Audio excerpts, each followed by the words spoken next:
নমস্কার, সবাইকে স্বাগত একটা সম্পূর্ণ নতুন ধরনের আলোচনা। আচ্ছা, অ্যাস্ট্রোলজারদেরকে তো সবাই আমরা জানি, জ্যোতিষ যারা ভবিষ্যৎকে গণনা করে থাকে। কিন্তু আপনি কি জানেন যে শুধুমাত্র জ্যোতিষ নয়, একজন রাষ্ট্রবিজ্ঞানীও পারে ভবিষ্যৎ প্রেডিকশন করতে?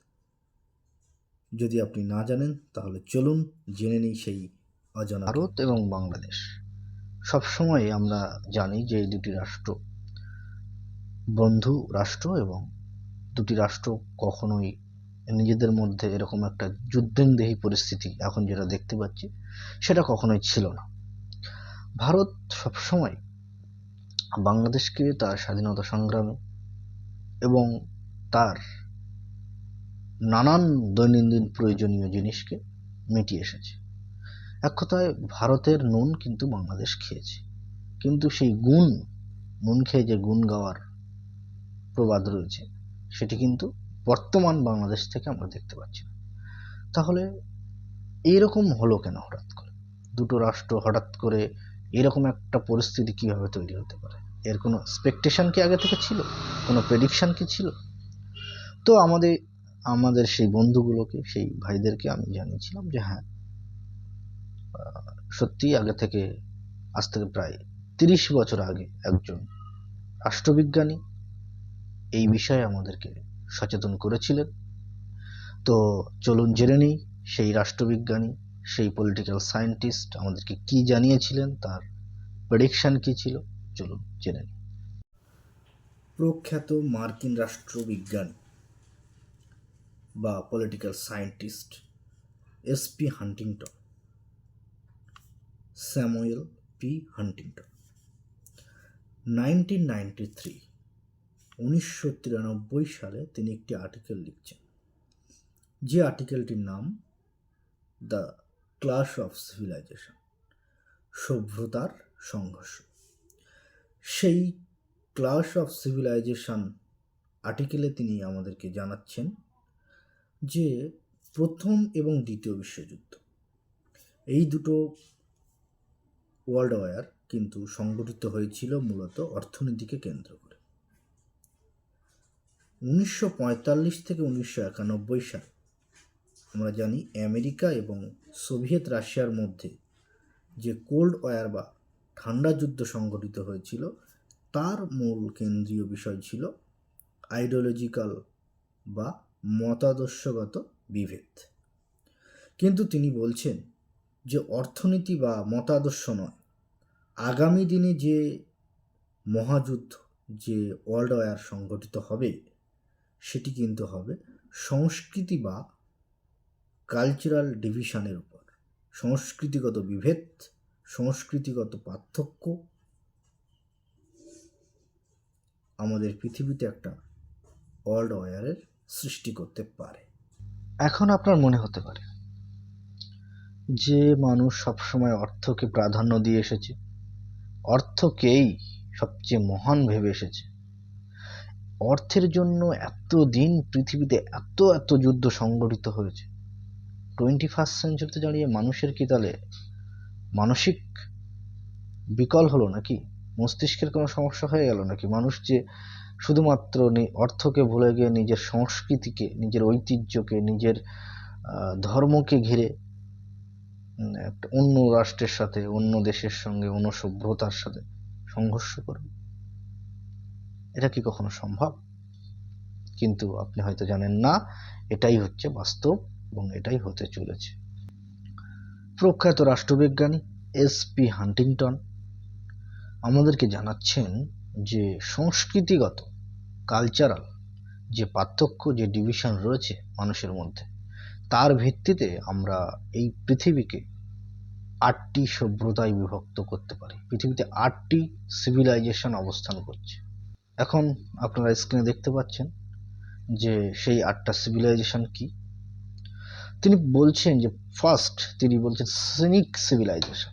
সিনিক সিভিলাইজেশন মূলত China, south Korea, north Korea এবং তার সাথে সাথে তিনি ভিয়েতনামকে যুক্ত করছেন, যে এই কয়েকটা দেশ, এদের যে সংস্কৃতি বা এখানকার মানুষের যে কালচার সেটা একই রকম।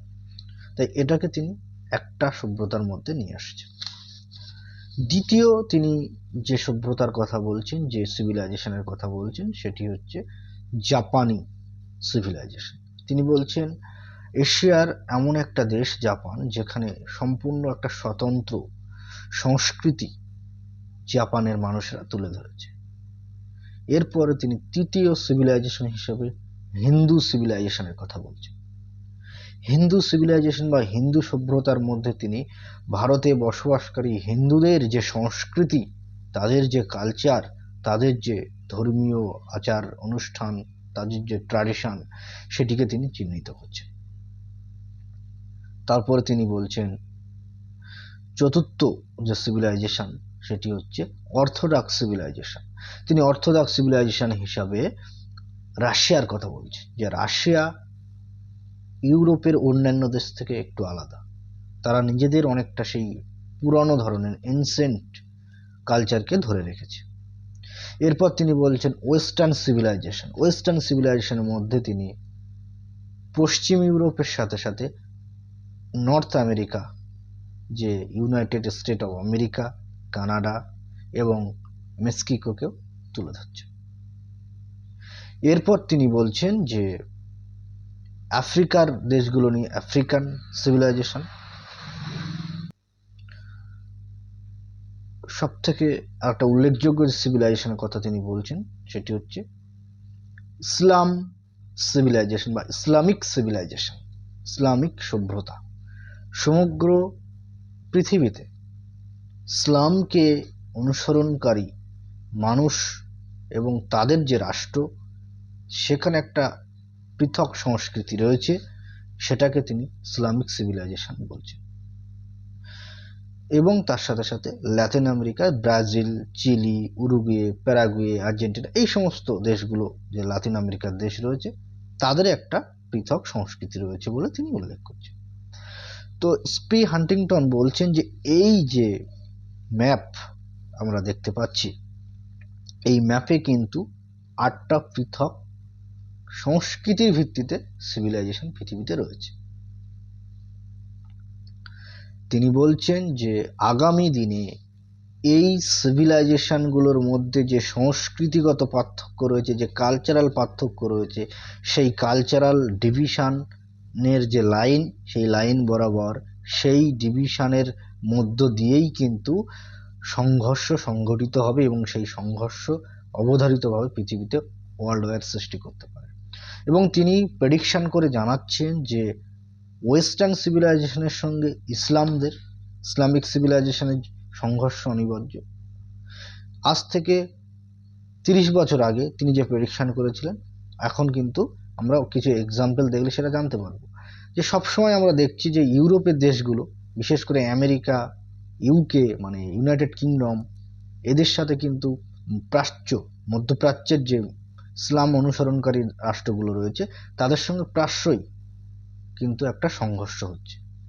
আরব প্যালেস্তাইন আমরা দেখতে পাচ্ছি, ইসরায়েল প্যালেস্তাইনের মধ্যে আমরা দেখতে পাচ্ছি। তাহলে এই প্রেডিকশন 30 বছর ধরে আগে তিনি করেছেন এবং এখন কিন্তু সেটা ফলছে। এরপরে তিনি জানাচ্ছেন যে শুধুমাত্র এটার কারণ, এই যে যুদ্ধ হচ্ছে, এর কারণ হচ্ছে ইসলাম নিজেকে সবসময় একটা একটা উচ্চ কালচার হিসেবে ধরে। আবার অন্যদিকে ওয়েস্টার্নরা, আমেরিকানরা, তারাও কিন্তু নিজেদের কালচারকে বা উচ্চ কালচার হিসেবে মনে করে। ইসলাম ও ওয়েস্টার্ন, এদের মধ্যে যে সংস্কৃতিগত বিভেদ, কার সংস্কৃতি কত বেশি রিচ, কত বেশি উচ্চ, সে নিয়েও যেমন লড়াই হচ্ছে, তেমনি স্পি হান্টিংটন ভবিষ্যৎবাণী করেছিলেন যে ইসলামিক সিভিলাইজেশনের সঙ্গে হিন্দু সিভিলাইজেশনেরও একটা সংঘর্ষ হবে এবং সেই সংঘর্ষ কিন্তু মূলত হবে ধর্মীয় বিভেদকে কেন্দ্র করে। কারণ সংস্কৃতির 90% এরিয়া জুড়ে রয়েছে ধর্ম। ধর্মই আমাদেরকে শেখায় আমরা কি খাবো, ফুড প্র্যাকটিস আমাদের ধর্ম থেকে আসে। আমাদের কালচারের মধ্যে থাকা যে কাস্টম প্র্যাকটিস, কি পরিধান করব সেটাও ধর্ম আমাদেরকে শেখায়। ম্যারেজের সময় কি করা উচিত, কি না করা উচিত, ম্যারেজ কোন পোশাক পরে হওয়া উচিত, কোন ধরনের খাবার আমাদের খেতে হবে, কোন কালচার, কোন নিয়ম কানুন আমাদেরকে মানতে হবে, সমস্ত কিছু কিন্তু ধর্মই আমাদেরকে শেখায়। সুতরাং সংস্কৃতির 90% এরিয়া জুড়ে যেহেতু আমাদের রয়েছে ধর্ম, তাই এসপি হান্টিংটন বলছেন যে ধর্মীয় রাজনীতি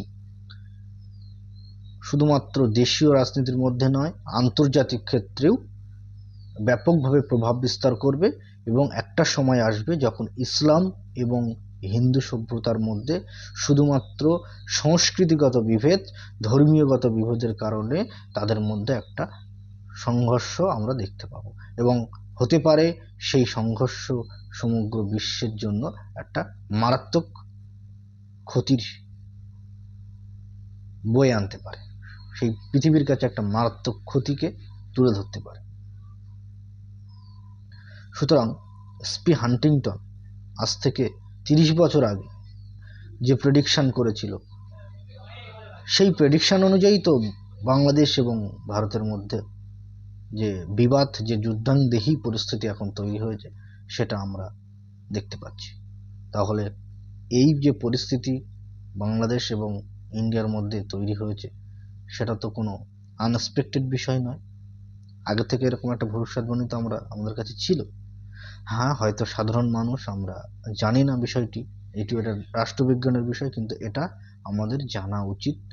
আমাদের যারা কূটনীতিবিদ, আমাদের যারা ডিপ্লোম্যাট, তাদের কাছে তো এই তথ্য থাকা উচিত ছিল এবং তাদেরকে এই বিষয়ে আগে থেকে সচেতন হওয়া উচিত ছিল। এই যে আলোচনাটা করলাম এটি তো রাষ্ট্রবিজ্ঞানের একটা হাই ক্লাস আলোচনা, তো এটাকে আমি সহজ বাংলায় সহজে আপনাদের সামনে উপস্থাপন করলাম। এই বিষয়ে আপনাদের হয়তো জানা ছিল না, কিন্তু আমাদের যারা দেশের ডিপ্লোম্যাট রয়েছে, যারা কূটনীতিবিদ রয়েছে, তাদের কিন্তু এই বিষয়ে জ্ঞান থাকা উচিত ছিল। এই বিষয়ে আগে থেকে একটা এক্সপেকটেশন করা উচিত ছিল যে এরকম হতে পারে বা এরকম হতে চলেছে।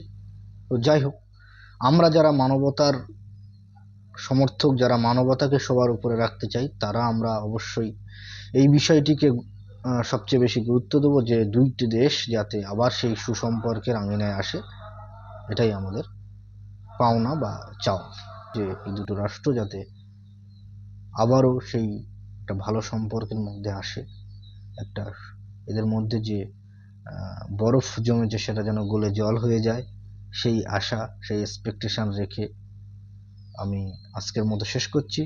আপনারা ভালো থাকবেন এবং আশা করি আপনারা কমেন্টে জানাবেন বিষয়টি কেমন লাগলো, এবং আপনাদের যদি কোনো মতামত থাকে অবশ্যই আপনারা জানাতে ভুলবেন না কমেন্ট সেকশনে।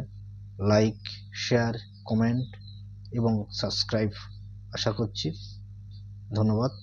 Thank you so much.